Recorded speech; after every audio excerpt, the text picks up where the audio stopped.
Hey everybody, this episode of the R&R Show is brought to you by Crafting Kingdoms, who have a GameFound campaign launching on March 7th, and I figured I'd just take a little bit of time to give you a brief tour of what the unofficial Frosthaven and Gloomhaven compatible playmats are all about. So you see, I've got the Frosthaven version set up with one of the early missions from Frosthaven. Don't worry, there will be no major spoilers here, but if we go into an overhead view, you can see how there is a space for everything. For people who like to organize, you've got your main board here where you keep track of your character, the cards you played, the cards you've lost, the cards that are still in your hand that you're trying to stay alive with, your items and whatnot, your modifier deck, even spots for your little tiny progress trackers and loot and all that. And actually, there are two different versions of a player mat. This is the full one that also has room for your battle goal and your personal quests, your ongoing keeping track of your character and your big dial, but there is a smaller one that just focuses on this half if space is at a premium and you want to be able to move that stuff around. Also, I should say, these are two-sided, so if you're feeling more Gloomhaven-y, more dungeon-y, you've got the amber hues of this one, or you've got the blue, frosted, frigid Frosthaven environment. And then on top of that, you've also got, and there are available multiples of these for missions where you've got more than 4 bad guys going at once, but you keep track of the bad guys and their decks and their own decks. And if all that weren't enough, folks, they also have a full environment as well that you can lay out so that if you don't want your the dungeon you're exploring just to sit there on the board, you want to feel a little bit more thematic, like it's part of a bigger area, either above ground or below ground, you've got that option too, two-sided like everything else, the dungeon side and the frosty side. And these have proven to be very popular on their first run, and like I said, they're opening up a new crowdfunding campaign for these on GameFound on March 7th. And thanks for supporting the show, Crafting Kingdom. And folks, we are now going to get to a very big, very controversial, I fear, top 15 countdown. And while I cannot be there live with Ruel and Chris George of Room and Board, they're going to do a great job, and you will be hearing from me. You'll be hearing my entries are number 13 and 10 and 7 and 4. I forget now. I've got 5. They've got 10 between them, and folks, prepare to agree sometimes and disagree heartily other times. And I'm going to get out of the way and let Chris and Ruel take it away. Let's go, guys. And hello, friends. Welcome to the R&R Show. I'm Ruel Gabriel, joined by with Chris George. Chris, how the heck are you, my man? You know what, Ruel? I'm doing fantastic now that I am here with you.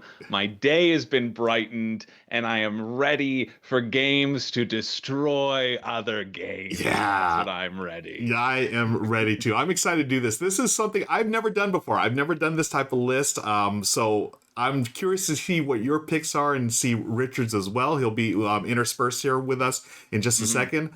Thank you, friends, for watching and hanging out with us. Let's just jump right into it, Chris. What are we talking about? We're talking about games that destroy other games. Are they? Let's do it. Okay. I mean, like for me, okay, that like the title is a bit bombastic, but there are a lot of games which, when you play them, you think this just feels like the same but different, but a little bit more exciting than a previous game that you may have enjoyed, or that game might have run out a little bit, and then this gives a nice little tweak to bring it back. And so for me, for my list, my number one, I feel I'll never return to that other game. But for most of the other ones, I think there's still merit, right, in the games. It's just, if I have a hankering to play one of these things, I will 9 out of 10 times gravitate towards the one that has destroyed the game. So yeah, that's well put, well said, my friend. I feel the same. Most of these are games that I would choose the one that destroys the other one to play them. But at the same time, there's the other games still have merit, and not all of us play all the games, and I get that. So there's some of them are still they're good to go for whatever situation. But let's just kick things off. We're gonna jump right into it. I'm gonna bring up this browser here. We're looking at BGG. Chris, we're gonna have you kick things off because you are the man, and I'm ready. This is our number 15, so we've got 15 games that destroy other games, folks, and Chris is going to lead things off here. Yeah, we have to start out with a doozy. You may have heard of this game. I'm going to say which game is out first, and then I'll say the game that destroyed it. Except and I just spoiled it right there. That's fine. I was going to tease it with Caverna, but you've heard of Caverna before. Oh yeah. Caverna may have toppled some other games, but you know what topples Caverna? Agricola. Wow. Coming hot right out of the gate. Nice. I want to stand up for Agricola here, because I think when I thought of this list, I thought the initial thought from a lot of people would be that Caverna destroys Agricola. I feel like that's the general consensus on a lot of when this conversation gets picked up, right? Is that Caverna it was the better iteration of Agricola because it's just more. You have all that makes Agricola fun, and then you have the additional caves that make Caverna interesting, and you have all those different rooms where you can plug things in. And I really enjoy Caverna, but there's what keeps bringing me back to Agricola. I played Agricola, and then I played Caverna, and then anytime somebody suggests Caverna, I still just want to play Agricola. So for me, it's me like taking one for Agricola and bringing Agricola back into the spotlight. And for me, it's the card play. I love the card play of Agricola, and I think that's what I'm missing a lot in Caverna, because Caverna you have all the different buildings, and the choice of the building is exciting, but I love getting your own hand of cards at the very beginning of the game and plotting out how you're going to try to achieve some of them, because you're never going to be able to achieve all of them throughout Agricola, and I like that little mini game that only I know what's in my hand, and I have to figure out what my special puzzle is, and then being surprised by what other people are playing and when they're playing them in the area. So I really like I like Agricola, and it surprises me that Agricola plays so quickly now, at least to me. I always think Agricola is going to be like 2 hours, and then I pull it out and I play it, and I'm like, oh wait, that was like 45 minutes, and that also makes it more accessible, I guess, to me. It feels a bit easier to set up. I like the difference that comes with all the different cards and the different decks, and that's why Agricola destroyed Caverna. Caverna no longer exists. It's official that you only have Agricola now. I love it. Wow. Shots fired right out of the gates, friends. Look at that. Yeah, because most people are always going to talk about how Caverna just, killed Agricola for them or destroyed it. And we have a special guest. Yay. Oh, I love this. Hi, buddy. What's your cat's name? Is it Agricola? His name's Artie. Oh, Artie. Okay, Artie. But it's been officially changed today to Agricola. See, even Agricola is a better name for a cat, folks. So there you go. That is true. You're going to name your cat Agricola, or you're going to name your cat Caverna? Exactly. That's my case. Hey, have you played, just on this, we're talking about these games. Have you played Caverna, the Cave Farm, the 2-player version? I think it's the Cave Farmers? Yeah, I have. I used to have it. I kind of got rid of it because I think that would fall like third out of them. Okay.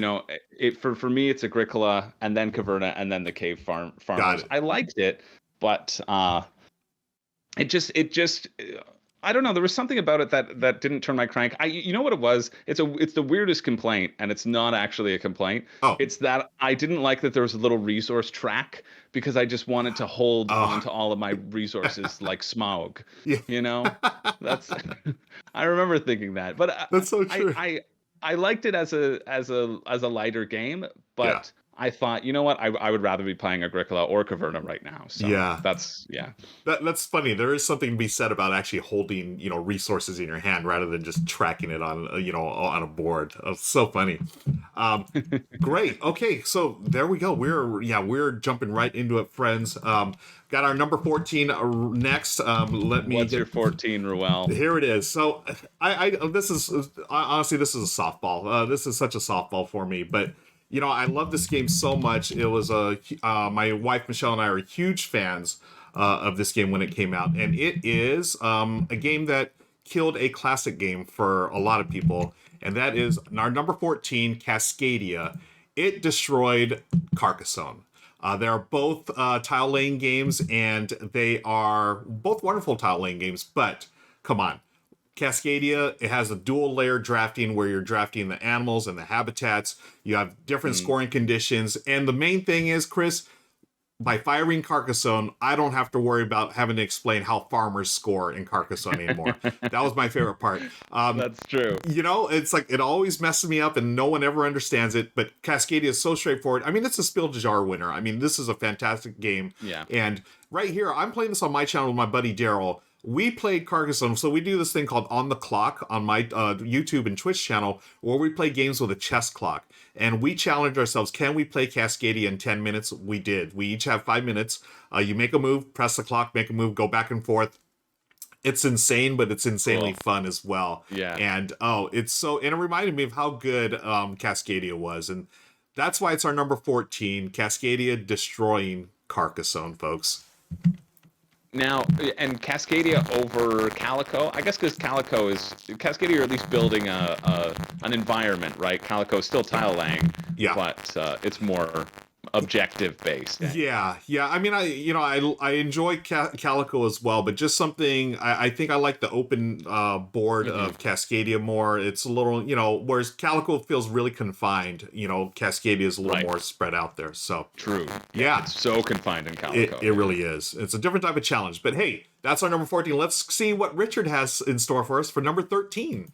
All right, everybody. Hopefully you've been enjoying the list so far. And before I get to number 13, I just think it bears repeating probably one more time that just because one game replaces another in my heart doesn't mean the replaced game is any lesser for it. These are all still wonderful games. They're just replaced by games that I like a smidge more. So let's get to number 13 because, folks, Maracaibo destroys Great Western Trail for me. Oh my goodness. It's the Battle of the Fisters. And while, make no mistake, Great Western Trail is amazing, and so is its sequel, Argentina, and I'm looking forward to New Zealand. If you're talking about an Alexander Pfister-designed game where the board is a big, massive rondel that players are slowly working their way through while constantly building up new outposts on that rondel to try to hit, to get certain benefits along the way, for my money, Maracaibo is the superior title. Both because it gets rid of the implicit player versus player nature of Great Western Trail, where I try to actually put stops on the rondel that mess with my opponents. Here, it's all positive. It's all about me just trying to build better stuff for myself. Plus, Maracaibo has a really, really cool story narrative woven in as well. Plus, if you get the Maracaibo Uprising expansion, it turns into a cooperative game and becomes a game where we're trying to destroy the corrosive effect of colonization rather than being a party to it. So the game has evolved as the industry has evolved, and so it's very exciting as well. And again, obviously, Great Western Trail is still amazing, and I could totally see why some people would prefer it over Maracaibo, but for me, there is no two ways about it. Maracaibo destroyed Great Western Trail. Wow. I don't know what to say. I know there's a lot of fans of Great Western Trail, but to say that Maracaibo destroyed it, what do you think, Chris? Well, I mean, you heard it here first. Unequivocally, Richard said that he hates Great Western Trail forever and will never play it. No, I'm just kidding. What I think is interesting. I haven't played Maracaibo. I really enjoy Great Western Trail, but I've never played Maracaibo. But I love that Richard's personality of positivity and not wanting to be mean in games comes out. I think in this, Yeah. because he was saying in terms of the hazards and stopping people and forcing people to give you coins in Great Western Trail that kind of doesn't exist in Maracaibo. Yeah. So like and being able to kind of optimize your rondelle systems in a different way is fun. Is exciting to me. Yeah. It makes me just more excited to play Maracaibo because I'm like, great, if that gives me a same feeling of Great Western Trail, I'm in. Oh, totally. Like, it's been a while since I played either game, so I want to get back to. I just got Great Western Trail Argentina in, so I'm looking forward to playing that. Have you played that one yet? Or no, okay. I haven't. I've just played the base. Yeah, I think that might be something we should play at Dice Tower West, perhaps. So yeah, let's do it. That would be great. Okay, cool. Oh, all right. I'm excited. Yeah, so thank you, Richard, for that. Let's continue the countdown. So we're back to Chris. Chris, you've got a doozy for number 12, I think. So why don't we move on? I do have a doozy. And honestly, this one is a bit tongue-in-cheek. This one probably destroys it the least amount, if I have to preface that. Okay. But I'm saying this because both of these are cube-pushing worker placements. They've got themes on them that really doesn't matter in the long run. The one that is being replaced is Lords of Waterdeep. The one that replaces it has a little bit more of a theme, and but it still feels just like go and get some cubes. And I kind of just want to give this a shout out because people look down, I think, on this game a bit, and it's really solid. And I think the parallels are really there, and it provides just a more rich or longer experience of Lords of Waterdeep, and that's Abomination, Heir of Frankenstein, kills Lords of Waterdeep. Whoa, yeah. And like, I'll still play Lords of Waterdeep. I've played it a bunch. Same. And it's great. I mean, it's fantastic. I love it, and I love how you can complete a whole bunch of different goals. In Abomination, if you think of your goals being your body parts, you're assembling a human monster is what you're doing. It's what my parents did when they gave birth to me. You're assembling a human monster one piece at a time, and then you flip, and then you have to put skin on that monster because obviously they cannot go out in public looking just like a dead, horrid beast, right? Oh my! There'll be some problems with that for sure. Exactly. So you got to put some skin on your monster. I mean, we're not animals here. We got skin at least. But speaking of animals, you could use animals in the game, right? That's true. Which is sort of creepy. You can't just mash some animal parts in with your monster. I love the theme of this game, and I think people often overlook this game because they're afraid of the length. There's been a big to-do about it taking 4 hours to play a game, and then they've released like an Igor variant, which speeds it up a little bit. For me, it's never taken that long. It was like 2 hours maybe. I'm sure that's longer than Lords of Waterdeep will take you, but it's still, if you want all that goodness of just go to a place, get some cubes. What I really like about Abomination is that the cubes that you get, they slowly deteriorate over time. And so you have to use them or else they're gone. And I find that sort of time limit to be really interesting and really exciting. And so I was trying to think of kind of classic games for this list, and then how they could be replaced. And I was like, honestly, it's really hard to kill Lords of Waterdeep. And I was kind of just searching for a way to kill Lords of Waterdeep. Not that I need to kill it. I play it still a lot. Because my girlfriend Renee really likes it as well. It's one of her favorites. But I was thinking of those sort of parallels, and in the parallel of just get a bunch of cubes and build some stuff, and the theme doesn't matter. I think that hits pretty well with Abomination. Very nice. That's our number 12. Abomination destroys Lords of Waterdeep. Yeah, great choice. And I think it's apropos that it's destroying something because there's a lot of destruction in that game itself. I really like Abomination as well. I do appreciate that they included the Igor variant now where it does speed things up. Sort of like how Terraforming Mars Prelude speeds up Terraforming Mars. But Yeah, thematically, gosh, this game's got it in spades, right? I mean, it is just dripping in theme, and It's fun. yeah, it's so good. I don't. Do you think perhaps that people were a little turned off by the theme? I mean, it's pretty gruesome if if you really look at it and just I looking at think it, so. right? Yeah, I think, I mean, I think the cube nature of it helps me, at least myself, divest Yeah. my own mind from the theme. But Mhm. if you really think about it, like there's a spot where you can just murder people and get a Yeah. bunch of resources. And Right. if you're thinking about what those resources are, it's you're murdering someone and you're turning them into your own monster. And that's horrible and It's horrendous. awful, right? But it also makes for a really good Halloween game as Oh, well. that's So right. Yeah, this is like one of the top. Like, I think I did my top 5 Halloween games, and this was one of them for sure. It's just yeah. so thematic and so good. I It's definitely more complex and strategically compared to Yeah. Lords of Waterdeep. So Definitely, yeah, definitely. it's definitely a step up, right? I would call this a gamer's Yeah. game for sure. Yeah, Yeah. yeah, yeah, yeah, yeah. That's a great point to make. Is that there's not a direct comparison. There is going to be a little increase of complexity, and that's where the added length comes in. But the basics of the game is you go to a location with a worker, Hmm. you get some cubes, you use those cubes to complete your body parts. That's it. Yeah. It's how you do it and the strategy behind it, and kind of leveling up your own stats along the way that adds to that complexity. Oh, absolutely. Yeah. Great call, man. That was such a good game. I really enjoy that game. Okay, so that number 12, Abomination destroys Lords of Waterdeep. Let's move on to our number 11. This one is it's basically the next iteration of a game that I really enjoyed the first couple of times I played it. This game that's going to get destroyed, but it got destroyed by another iteration of the game, and this is our number 11. Dinosaur Right destroys Dinosaur Island. Yes. I loved Dinosaur Island, Chris, but here's the thing. It takes forever to set up and forever to take down and break down, and you got Yeah. all these bits and all these which is great.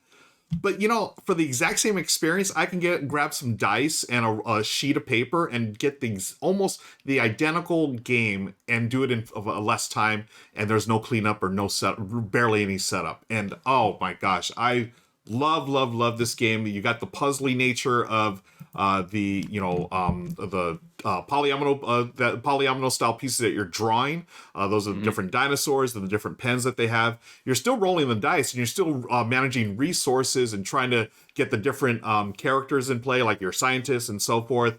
Oh my gosh, I love this game, and it was before as recently supplanted in my mind for best roll and write. It's still one of my top 3 roll and writes. I think it's fantastic. For a roll and write, it's got theme. It really does. I mean, you do feel like you're these characters. You're trying to take care of the dinosaurs, and of course, as we all know, watching Jurassic Park, nothing ever bad that happens when you have dinosaurs in a park, right? So nothing. It's everything's fine. But yeah, it has the big chunky dice, just like the original. Look at those dice. That's almost the exact same dice you have in the original game. And you keep track of resources on the paper. You have your different abilities on the characters and whatnot. The cards, they come out. There's a lot of variability in the game and replayability as well. But boy, I just love the fact that I can have the exact same experience with so much less clutter, and it's a streamlined experience, and it's such a good game. I can solo this in about 45 minutes, and I can play it multiplayer around the same time as well, and I really appreciate that. I didn't destroy my copy of Dinosaur Island, but I did cull it out of my collection after I discovered this Dinosaur Raw and Right. So bye-bye, Dinosaur Island. Hello, Dinosaur Raw and Right. That's our number 11, folks. Dinosaur Raw and Right. Yeah, I love Dinosaur Iron Right. It's so good. I was so excited for you to talk about this because I knew it was on your list because it was also on my list, and then it got removed so that we didn't have the nice. duplicate. But I was going to say Dinosaur Roll and Write destroys almost any other roll and write for me. Yeah. I would play this over any of them because it's just so interactive, Mhm. so full. It's so filling Yeah. for like such a small box, and I just love everything that it presents. Yeah, that's such a great word, filling, right? It really does feel like, you tend to think small box games, okay, it's light, quick, we'll move on to something. No, this one, I mean, it is like a full-on board game in this small box. I mean, it's fantastic. Yeah. All right, cool. So that's our number 11. Let's see what Richard has for number 10. Okay, continuing on with this space madness, I'm going to tell you about number 10 because, folks, let me just tell you right now, my farm shop destroys both Space Base and Card Kingdoms of Valeria. And I know, I'm anticipating the comments now, but for my money, my farm shop, when you play with all of the modules turned on for full complexity, offers such rich gameplay, so much more depth of decision making than its contemporaries, Space Base, which is a monstrously popular version of this style game, or my former favorite, Card Kingdoms of Valeria, which I also thought was very, very nice. But while both those games work quite nicely, you're only rolling 2 dice, and then you've got just a couple of choices to make every round. Oh, I should say all of these games follow the Machi Koro formula, and all of these games supplant or destroy Machi Koro, where every round one player rolls some the lead player rolls some dice, and then that player and everybody else uses those dice to trigger their little card engines that they have been building up over the course of the game. And my farm shop offers so much more. And it's not just because you're rolling 3 dice instead of 2, it's what you do with those dice and the way you manipulate them. Because when I'm the one who rolls, I take some for myself and I leave the other ones for everybody else. And that level of interactivity does not exist in the other games, and so elevates it. Plus, the engine building is a lot more engaging and interesting with objectives and all kinds of extra stuff. So, for my money, Farm Shop destroys all previous iterations of Machi Koro style gameplay. And now, watch this space, folks, because Bad Company might eventually destroy my farm shop as well. I've not played that one enough. It's the latest in this style of gameplay. But for now, that was number 10 on the list. Back to you guys. Destroy Space Base? What the? Oh, okay. I have not played my farm shop, and I've heard many good. I've heard many good things about it. But come on, Space Base, man, that is. I think it's a modern classic, and you know, I'm sort of like my jaw hit the ground when he said it kills Space Base. Richard's going on a tear. He said Bad Company might destroy my farm shop, but he hasn't had enough plays in it. He's just tearing them up one after another. Seriously. I thought we got to get more intense here, Ruel, because Richard's bringing the heat. He really is. Oh my goodness. Yeah. Oh. I do love I love Space Base. I think that system lends itself so well to like lighter or newer gamers, Agreed. right? Like I consider it the same as Catan, where you roll something and everybody gets something, and that's always something that I like to see in games and enjoy, because I'm like, great, it keeps me engaged on everybody's turn, and I always have a decision to make. So I really love when games do that. So do I. I fully agree with you, Chris. Anytime you can stay engaged in a game, and number one, there's like I just love the tactile sensation of rolling dice. There's just something really cool about that. But yeah, as long as everyone's still involved, and I roll, but you're getting resources or whatever, there's something to be said for that, and something to be said about Richard just tearing up Space Base. We're gonna have to see what's next on the list here. But let's move on. That was our number 10. Got number 9, and I'm excited for this one. I took a sneak peek at this one, Chris, so I'll let you take it away from here. All right. This one might be a bit of a stretch, but honestly, I wanted to destroy this one game because I'm bad at it. And that's the only reason. It's because I'm horrible at this one game. The game that I'm destroying is Patchwork. And I like Patchwork, but I feel like Patchwork always gets put forward as like your intro to polyomino games, right? If you want to shift those pieces around. And I just think there's been a lot of innovation in that space. And speaking of space, the one that replaces it is Planet Unknown, for me, destroys Patchwork. Because you take, and I know that these are pretty different games, but I also feel Planet Unknown you could play like pretty quickly. And you take this great polyomino puzzle of choosing what pieces to add and to add to your building, and everyone's going to be adding pieces on their turn. And you then throw in a unique player board, a unique tech track. It's like somebody took this polyomino basic structure and then threw in everything that I like and is amazing. And so really I'm just using this as an excuse to talk about how much I like Planet Unknown, which I have yet to own because it was sold out, it was out of print, but as soon as it comes back in my local store, I'm going out and I'm purchasing a copy. I love it that much. Yeah. And I really am not a huge fan of Patchwork as well. And so I kind of put this forward as if you're interested in that sort of polyomino style of game, there's great ones out there, and Planet Unknown is just awesome. It's so good, and I feel like once you get it, you can play it really quickly. We played like a 5-player, maybe even a 6-player game. I think it was a 5-player game, and it took us, I don't know, an hour 15. Okay. Right? And everybody just, because it's again, everybody gets to do something on their turn. The captain gets to turn the lazy Susan, and then everybody gets the choice between the two pieces that are at their own orientation. I love the puzzle it presents. I love the going up on the different tech tracks and how you can chain things together, and it just satisfies my polyomino itch like no other game has. And so I think I wanted to put it against Patchwork because for me, Patchwork represents that sort of polyomino standard that people are familiar with. And so that's why I'm giving a shout out to Planet Unknown. Nice. It's just so much fun.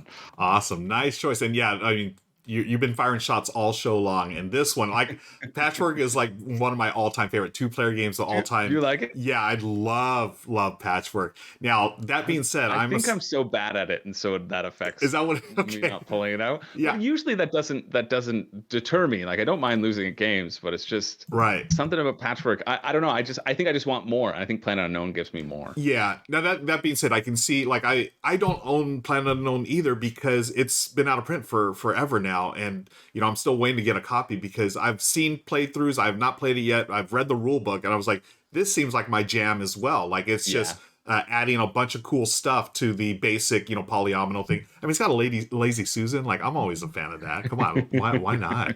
But yeah, so Patchwork, I think you're right. It is sort of like the standard bearer for, polyomino games because it is pretty easy to pick up, but it's still pretty challenging as well. I love Patchwork's that whole like economy of buttons and stuff. It's, I was always getting killed by my wife, Michelle. She just owned me in that game. And finally, I just started watching her. I was like, oh, she's just picking up buttons every turn. Like, I need to do that. So I started copying her moves. And I was like, okay, now I can like sort of play on even level with her. So that's the secret to Patchwork. Just get those buttons, man. Okay, let's move on. Any final thoughts on that one, Chris? Before we move on I was just gonna muse about how I have a couple friends who love Patchwork, and just they just wallop me every time, just every time. But it's fun. It's like one of those games where I always want to go back to. Yeah. And when I go back to, I'm like, I wish there was something different here. And I think for me, it's like, okay, great. I could kick Patchwork out of my collection now, have it replaced by Planet Unknown. And then if anyone was hoping to play Patchwork, I feel I could pull out Planet Unknown and give them as good an experience, if not a more exciting one. Cool. So, yeah. That's fair, and I'm excited for you to play it. It's awesome. Yeah, and the thing is, for me, I look at Patchwork almost like a comfortable old pair of shoes, right? It's very comforting. Yeah, like, sure. I can go back at any time. Michelle and I, we know how to play. It's like, hey, let's just play, Patchwork to the end of the day. Just relax. Yeah, it totally chillax. Yeah, great, nice call. Okay, let's move on to number 8. This is my call here. Number 8 is.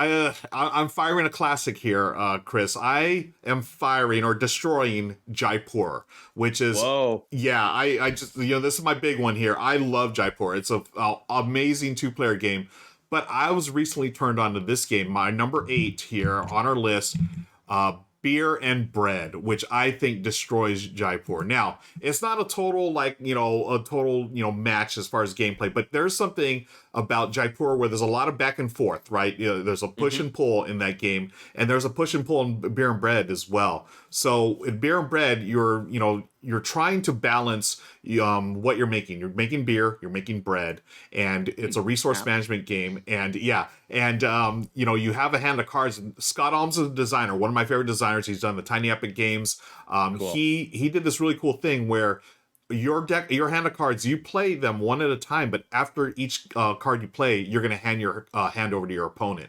Your opponent gets that. They're multi-use cards, so you can play it for a resource, or you can play it for a scoring goal or a condition. You go back and forth one round, and then the next round, you don't repeat that. You actually play your cards, and then you can trade from a market of cards, and then it goes back to the next round where you trade with your opponent. A lot of back and forth in this game, just like Jaipur. You're always trying to balance things out.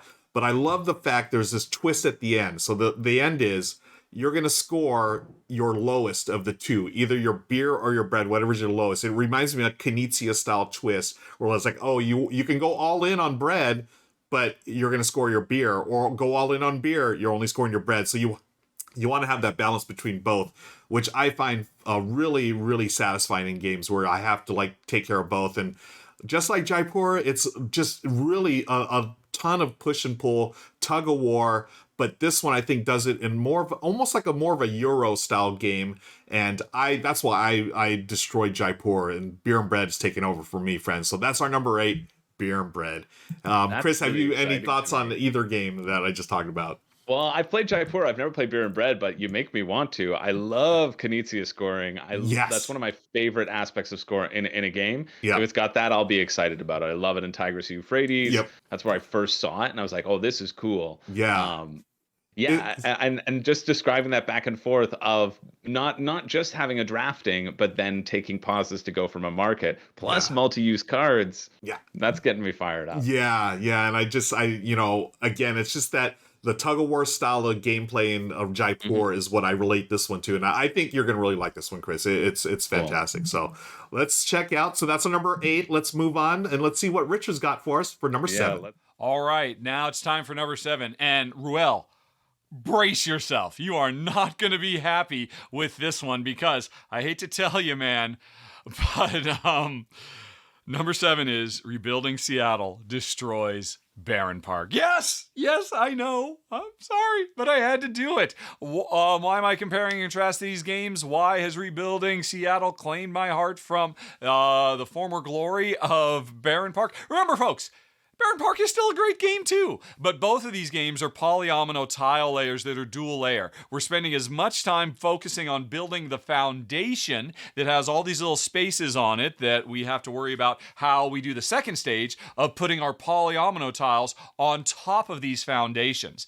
Both of these games have the same core idea, and there's one really interesting twist. The little spots on Barenpark, you want to cover them as best you can and most efficiently with your polyomino pieces to trigger bonus actions. I always thought that was very nice until I played Rebuilding Seattle, where you desperately do not want to cover those spaces. You need to keep them open, because Rebuilding Seattle adds this whole extra element of economy and player interaction with group events that players can trigger on their turn that affect everybody. And they're both great. I love polyomino laying games, but the first time I played Rebuilding Seattle, I realized, I don't know if I'm ever going to play Barenpark again. Now, to be fair, Barenpark has the awesome Bad News Bears expansion. So I haven't gotten rid of Barenpark yet, but I don't know if Rebuilding Seattle is ever going to get an expansion, but just comparing base game of Rebuilding Seattle to Barenpark,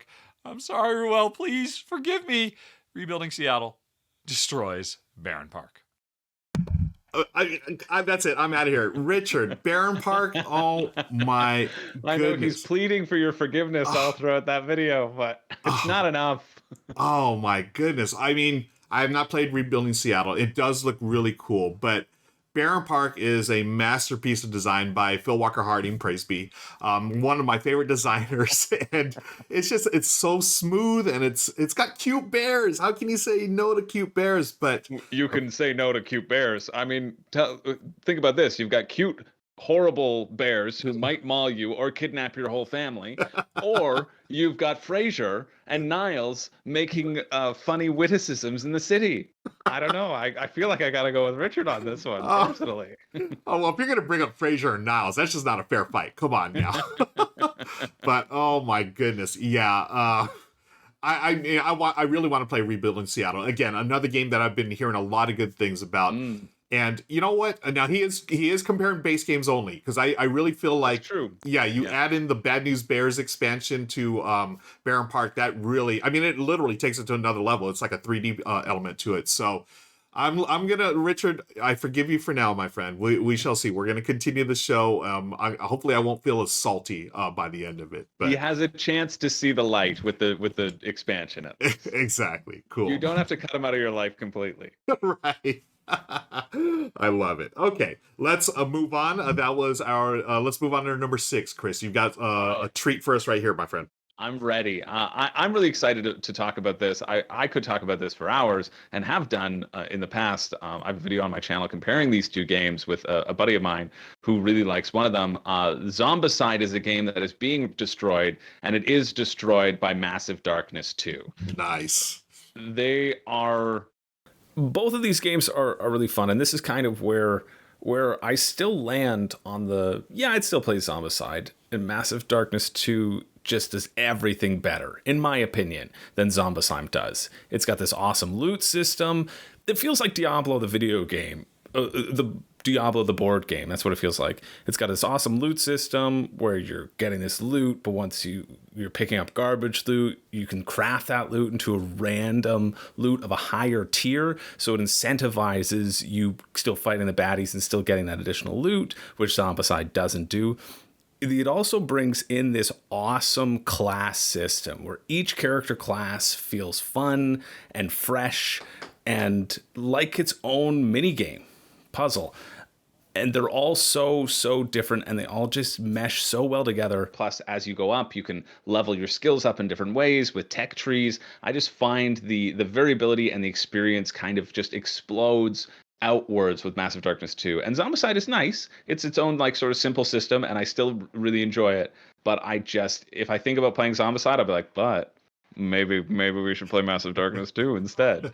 And so that's for me. For me, Massive Darkness 2 destroys Zombicide hands down. Yeah. Although I was feeling that way, and then we played Zombicide again. I was like, okay, I like Zombicide fine, but I just really like Massive Darkness 2, and that's been like one of the most joyous surprises of my Kickstarter backings that I just impulse bought, because I hoped that they were good without even really researching it. Yeah. I was like, well, it's come on, and it's kind of like, it looks like Diablo. Yeah, I'll probably like it, but I really do like it. Oh, that's great. Yeah, I agree with you 100% here. I've been able to play Massive Darkness 2 a couple of times with friends before the pandemic, before we all locked down.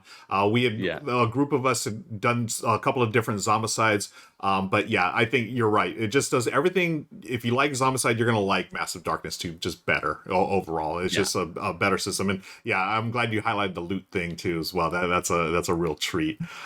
Having said that, I did like some of the later Zombicides like Green Horde and Black Plague. I thought those were fine. But if I had to choose, I'd do the same thing. Do Massive Darkness 2. Yeah. Okay. I'm still a little shocked over Barenpark, so excuse me. I know. Well, hopefully you can change your list on the fly, Ruel. You can pick everything Stefan Feld can be destroyed by something. Yeah, let's destroy Castles of Burgundy, just for the heck of it. But no, I want to remain on the channel, so we will not do that. So let's move on to our number 5, friends. This one is my choice for a game. So I like the game Suburbia. I thought it was a fine game, but recently I played something that does similar things, but just just in a much funner way. And that is our number 5, Rolling Heights, I believe destroys Suburbia. I played this. Yeah, I played this a few times now. I just streamed it live with my buddy Daryl over on Tabletop Live Network. This, Chris, is a city builder, and what you're doing is you're literally rolling meeples, and it's the funniest thing in the world.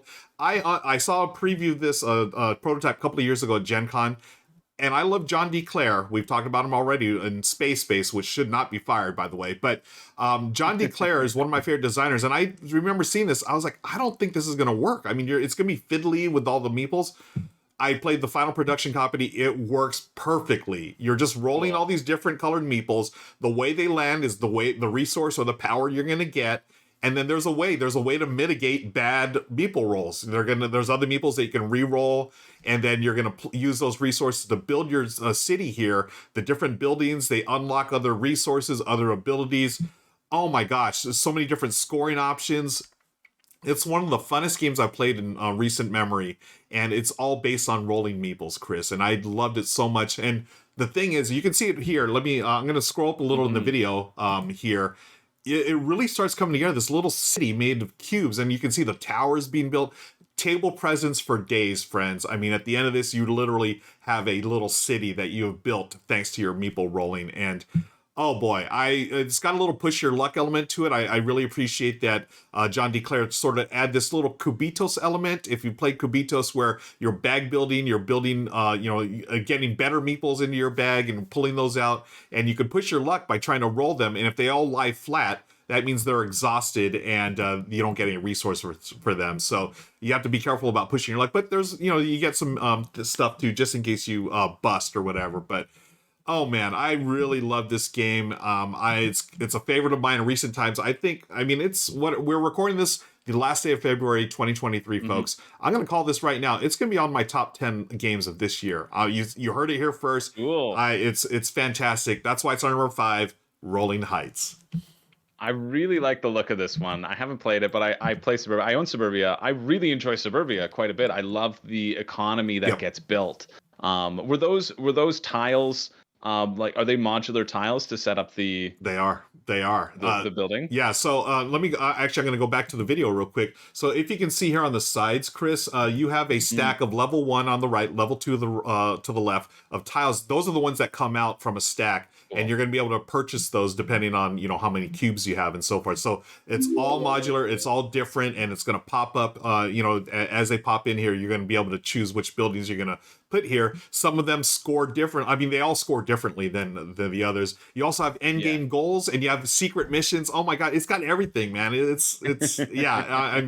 As you can tell, I'm a little hyped up about this game. I really enjoy it looks like a blast. I love the idea of you being a god of the city and grabbing the poor meeples in your hand and throwing them down into your city and just saying, wherever you lie, I will use you.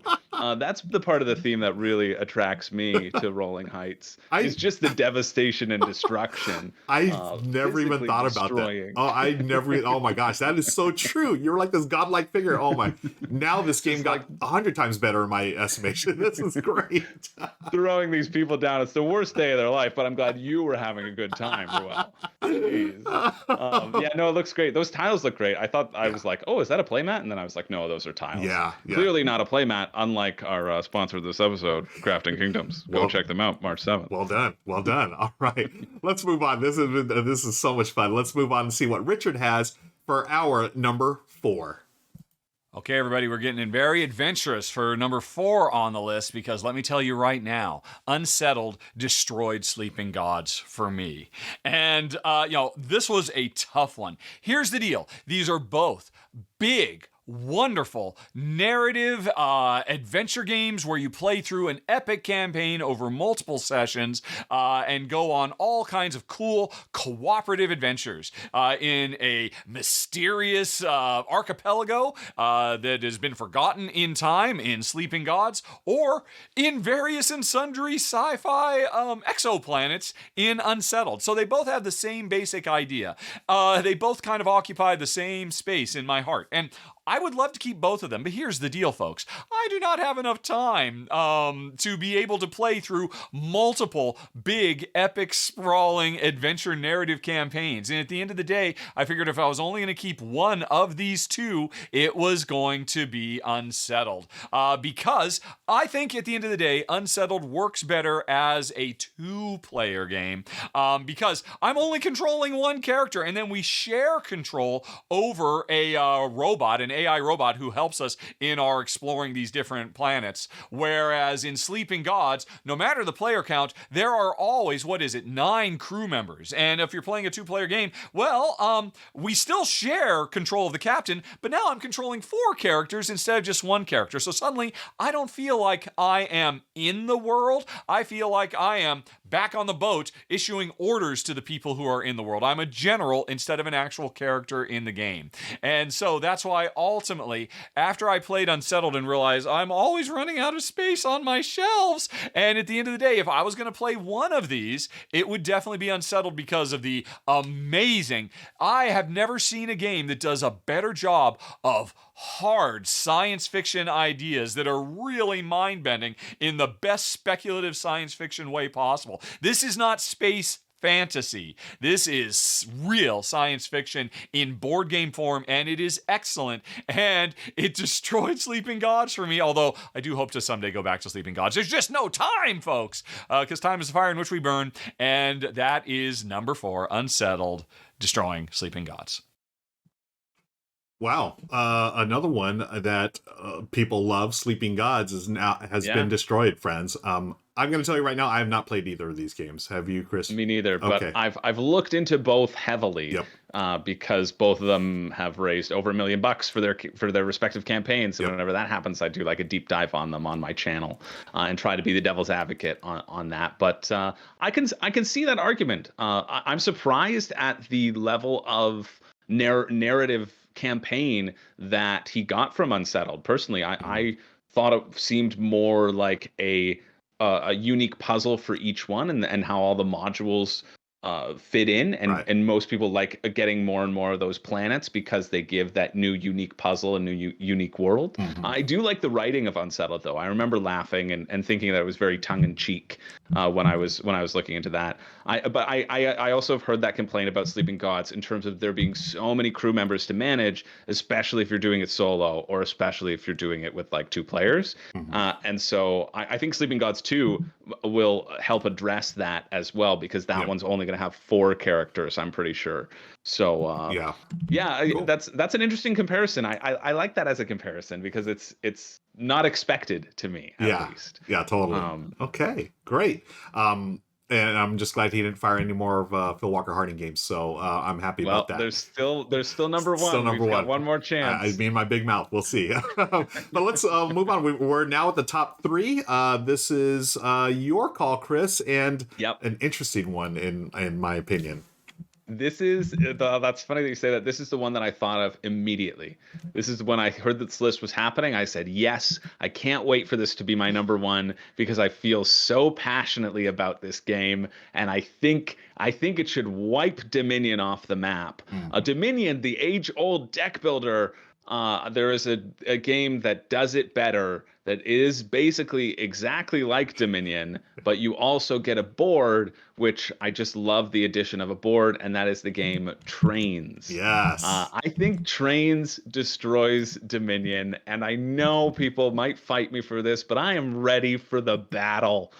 Trains is so good. It's so unassuming. Something about Trains, and something with such kind of a bland theme and artwork. Well, I guess it's against Dominion, but it's kind of got a bland general theme of fantasy. This is a general theme of Trains. It shouldn't be this good, and I shouldn't like it this much, but I do. I think it is so fun training and chaining things together to create this synergy of your deck and get bonuses, but also having this little area control, route building, efficiency puzzle on the board. I think I just I love deck building with a board. I love I really enjoy deck building, but when you throw in another aspect to consider with your deck building, that's what really hits the sweet spot for me. And so Trains giving everything that I really enjoyed about Dominion. I liked Dominion. I've played it a lot. I played it a bunch online because it's so easy to randomize all the expansions. And so you just cram them in there and you can bang out a game in a record time. Yeah. But pulling out Trains and playing it, I was like, great, this gives me all I wanted from base Dominion. Plus, it has this board element that I find exciting and interesting to try to navigate and fight for, and just adds another little something of resources that you have to sort of manage, of how quickly you're going to extend across the board, and if you're going to try to get board points or if you're going to try to get card points. And I like that balance of those two. And so that's why, for me, Dominion's out of here. I got rid of Dominion I culled Dominion from my collection because I only had the base game, and also friends of mine have a bunch of it. I would prefer to play it online, but Trains I would love to pull out all the time, and I often find myself just putting it in. If I'm going over to a game night, I'm like, oh, I have a space for one more game in the bag. Yeah, I'll just put Trains in there and we'll see if I can play it. Nice. Yeah, I just think it gives me everything Dominion gives me, Yeah. and it gives me a little bit more, and so that's why it is unequivocally my number one, Yeah, or our I number three. our number three, your number one. I feel like Yeah. we have like two halves of an amulet here. You have one half, I have one half, Chris, because I am right there with you.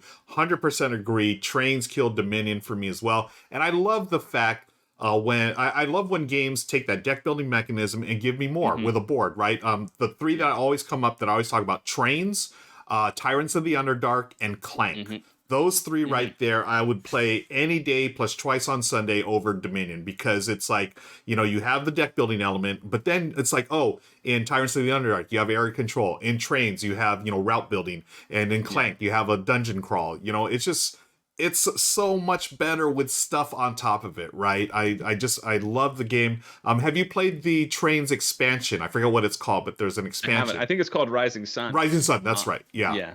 I haven't. You should play it. It's more of the same, and you again, just like it's funny, like you'll see Dominion and Trains cards, like, oh, this is this card and this is that card. Yeah. They have a little bit more of that in the expansion, but they also have new cards that are like nothing like any Dominion cards, and they do add, I think, the destinations of Trains, so you can connect Cool. two spots and get bonus points for that. So yeah, definitely check out the expansion. But I'm so glad you brought up Trains. I think this is such an underrated game. Not enough people Agreed. talk about it, right? Agreed. Wholeheartedly agree. I think Trains is so much fun. Yeah. I don't know why it's overlooked so much. I think it might have been the time when AEG, before they changed their model, they used to come out with like a lot of games every year, and they've stopped doing that. They've really narrowed their focus down. And I think this was just one of those games lost in the shuffle back in the day. I don't know, but maybe that's what happened. But Maybe. such a good I game. think the art doesn't help too, right? Like, Yeah. just pictures of trains. Yeah. It's pictures of modern trains. And Yeah. people will go, yeah, okay. Just Yeah. a game called Trains? What is that? Yeah, like big whoop, right? Yeah, but it is a big whoop. It is so good. It's so good. Agreed. Okay, good choice. Okay, let's move on to our number two. This is my number one. I feel like this one's a softball too, just based on recent opinions over the last couple of years. The number two and my number one is, let me press the button here. Ark Nova destroys Terraforming Mars.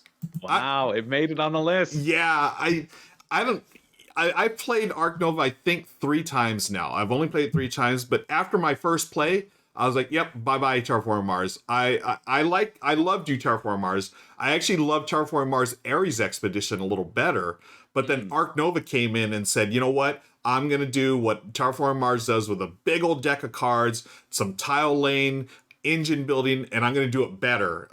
Now, here's one thing. Everyone said the art was better in Ark Nova. I didn't think the art was great in Terraforming Mars, but I didn't think the Ark Nova art blew away. I still think they could improve the art here. Why not go with cute critters and rather than these like sort of standard pictures and stuff? But anyways, besides that, what really sets this game apart, I think, is that action selection system where you have 5 actions.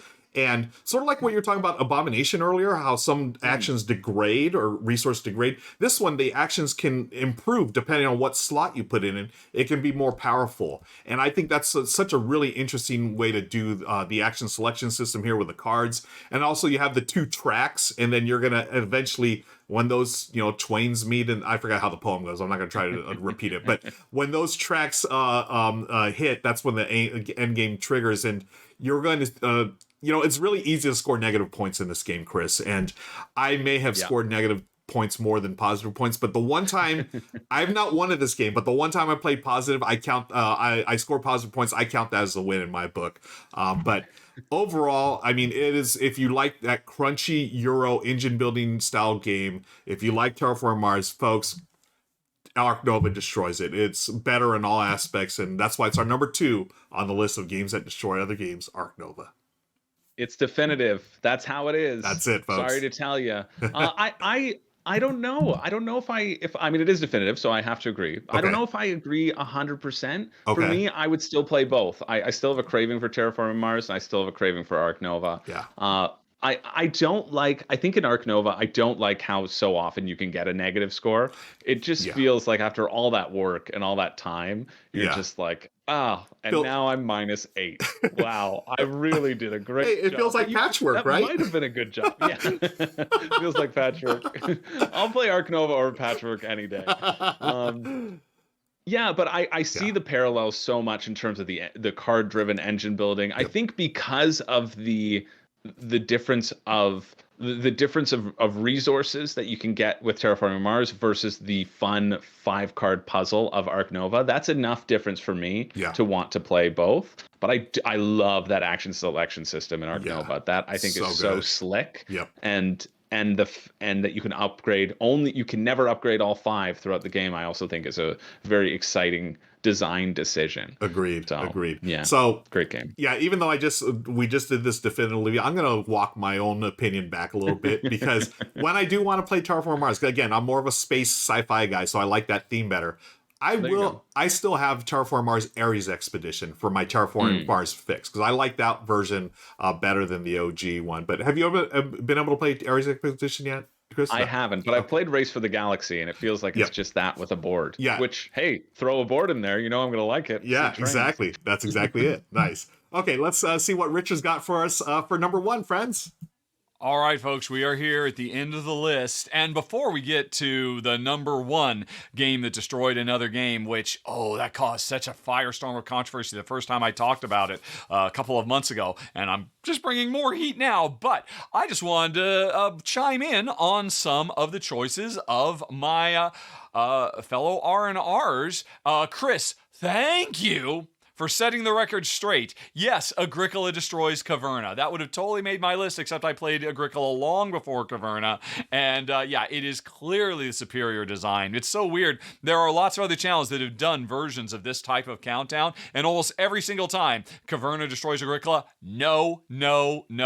Chris, I knew I liked you. Agricola totally destroys Caverna. I completely agree. And Ruel, I totally did Cascadia, beating Carcassonne. That's kind of a no-brainer.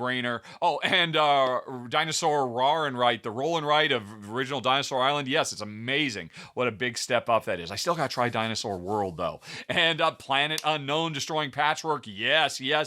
Planet Unknown was my number 1 game of 2022, so I agree there. But Beer and Bread beating Jaipur? That is blasphemy! Blasphemy, I tell you. Beer and Bread is fantastic, but Jaipur is one of the all-time greats. So that's just silly talk. What else? I could care less about Massive Darkness or Zombicide. Rolling Heights definitely destroys Suburbia. Just missed my short list. I was going to have Subdivision beat Suburbia. If I'd put that on, man, we would have really been beating up on Suburbia today. Not that Suburbia isn't great too. Remember what I said up front, folks. These are all great games that are beating other great games too. Anyway, what else did you guys have?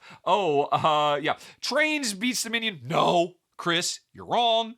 And anybody who agrees with me in the comments, you're my best friend now. Chris, I was high, but now you've fallen in my estimation. And, Arc Nova over Terraforming Mars, 7 ways to Sunday as far as I'm concerned. But now, folks, the number 1 on the list. Oh, this is going to cause problems. At least if history repeats itself. Because let me tell you, folks, right now that Arborea destroys Bitoku. Yes. I mentioned this when I did my final thoughts for Arborea when it was on Kickstarter. Was it last month, I think? I just mentioned it in passing, and the developers took that quote and put it on their Kickstarter page. And oh my gosh, that release. I mean, there are threads devoted to this on Board Game Geek. So many comments came in. How could I compare these two? How the two have nothing to do with each other? And I'm like, really?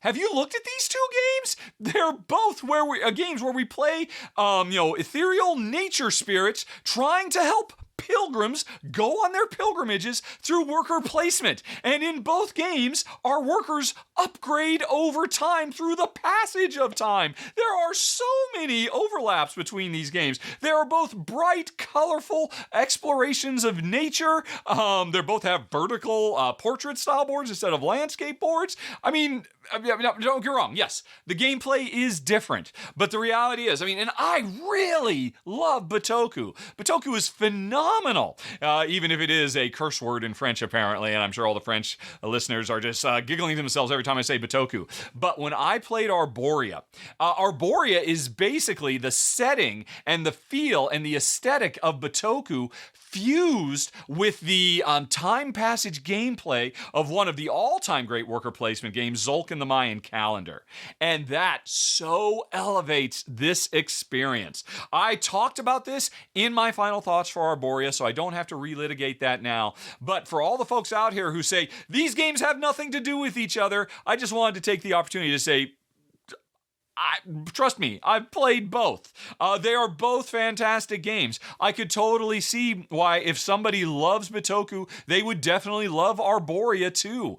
Because they're both wonderful, deep, heavy, crunchy worker placement games in this same setting with the cool idea that your workers over time become greater and better and access to more and more stuff. But everything about Arboria pushes gaming to the next level. It's so full of such amazing, cool ideas, and it's such an interesting patchwork of different mechanisms that, if it comes out in 2023, I wouldn't be surprised if it makes my top 10 of the year, although I'm not sure if it's going to be 2023 or 2024. So I apologize, folks. I'm talking way early about a game that I've played and most people can't play yet, but it's fantastic. Number one on the list, Arboria destroys Bitoku. And I'll let you guys finish it off now.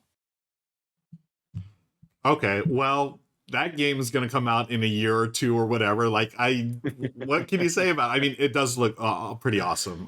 It does look good. I remember covering it on my, I've got a Monday show covering everything on Kickstarter, and I thought it looked fun. I like the comparison to Solkin, which you can see with the workers, they get better over time. Yeah. But yeah, those boards look the same to me. Right. Back and forth. I was like, oh yeah. I mean, just look at them. Yeah, they're both beautiful. Yeah. Yeah. But all right, so I thought it was interesting. Richard's thoughts on our games that we chose. That was fun. It was such a roller coaster. I was at the highest of highs, and then realized how wrong Richard can be when he did not accept that. I mean, majority rules here. Trains on Dominion. It's 2 versus 1. Yeah. Sorry, Richard. So overturned. Yeah. Anyone who comments that in the comments is now my best friend, and I will personally make sure to shove one of my existing best friends out of my life, so that you can fill that void. There you go. You heard it here first, folks. Nice. Oh, what a fun list to do. This was great, Chris. Want to thank you all again for watching and hanging out with us here on the R&R Show. Chris, any final thoughts before we get out of here? No, I love the list. I think it was fun talking about these games, and Trains is incredible. Yeah, I agree. And so is Phil Walker Harding, who should never have Barenpark punched or destroyed. But anyways, we'll leave that for another show. I want to thank our sponsors, Crafting Kingdoms, for sponsoring this show. And that'll do it for the R&R Show. Be sure to click on the eye in the top right corner for more great content here on the Rahdo Runs Through channel. Bye, friends.